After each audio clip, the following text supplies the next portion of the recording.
大家好，今天要提醒大家一个非常严重的骗局。自今年6月以来，新加坡已经发生了近400起假冒政府官员的诈骗案，损失金额超过2020万元。骗子往往伪装成政府或金融机构的人员，利用恐吓手法一步步让受害者掉进陷阱。这些骗局手法层出不穷，如果不小心，很容易中招。接下来我们就分几个部分带大家了解骗子的惯用套路以及该如何防范。根据新加坡警察部队9月1日发布的文告，仅3个月时间，本地就发生了至少384起假冒政府官员的诈骗案件，这些案件累计造成的经济损失超过2020万元，数额惊人。这类骗局的受害者覆盖面广，从年轻人到年长者都有。很多人一旦上钩，往往在不知不觉中损失惨重。警方强调，这类骗局不仅数量多，而且手法升级快。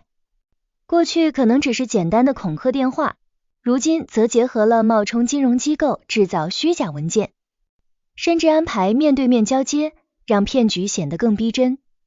这也提醒公众，在接到涉及金钱或个人信息的电话时，一定要保持警惕，不要轻易相信来电者的身份。受害者通常会先接到自称是金融或政府机构代表的来电，对方可能说你欠下新保单或逾期保单的保费，或者提交了虚假的医疗补贴申请。还有人会告诉你涉嫌可疑的银行交易，甚至说你的电话号码和银行账户已经卷入诈骗活动。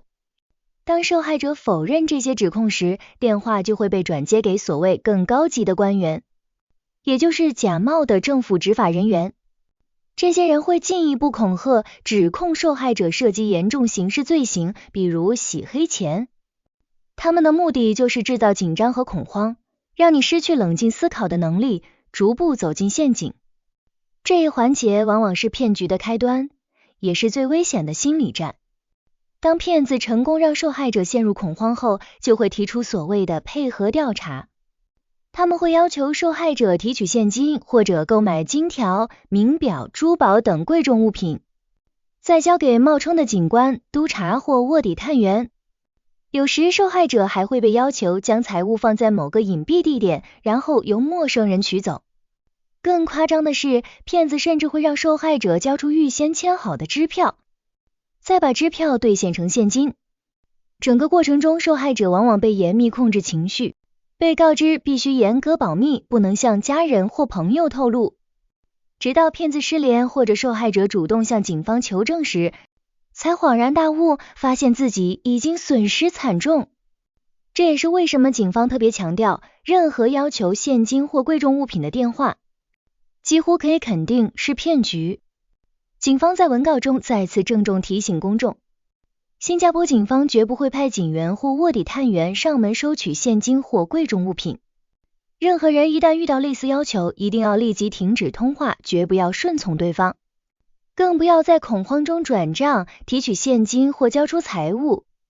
公众如果真的接到可疑电话，可以拨打反诈骗热线1799，或者直接报警求证。此外，新加坡还有专门的 Scam Shield 平台，提供防诈骗信息与工具，帮助大家识别可疑来电和信息。警方也呼吁大家多提醒身边的家人朋友，尤其是长者，避免因为信息不对称而轻易被骗。防范诈骗最关键的是保持冷静和怀疑，不要被所谓的官方身份轻易蒙蔽。这类假冒政府官员的骗局其实反映了一个共同点，骗子非常懂得利用公众对权威的信任。很多受害者一听到对方自称是警察、督察或政府部门，就不敢怀疑。这正是骗子屡屡得手的原因。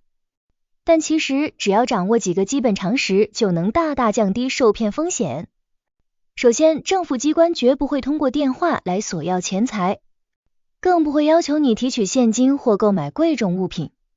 其次，警方的调查程序公开透明，不会让个人以秘密行动的方式交出财物。最后，一旦遇到情况，第一时间挂断电话，冷静核实，就是最有效的防护。这不仅仅是保护个人财产，更是保护社会整体的信任与安全。近400起假冒政府官员骗案，损失金额超过2020万元，数字触目惊心。这些骗局的套路虽然花样百出，但离不开恐吓和骗财两大核心。大家一定要记住，政府绝不会向公众收取现金或贵重物品。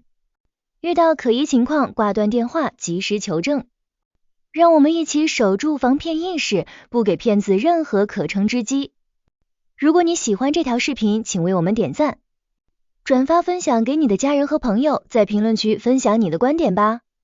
订阅我们的频道，打开小铃铛，我们下期视频再见。